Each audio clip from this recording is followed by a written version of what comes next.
Dating Senate President Chis Escudero, iginagalang ang pasya ng Senado na palitan siya sa pwesto. Kasama natin sa balita si Rajuman Conde Batak.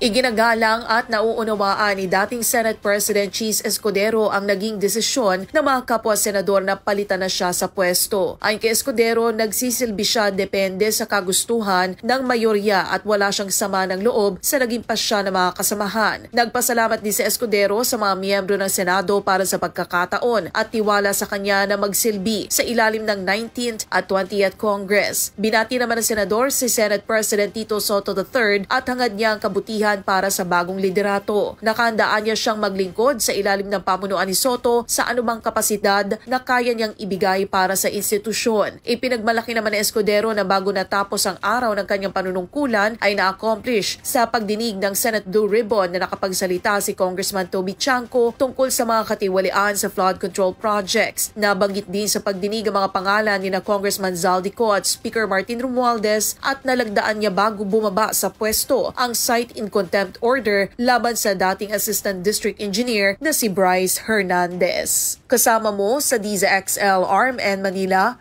Rajuman Conde Batak, Tatak, RMN.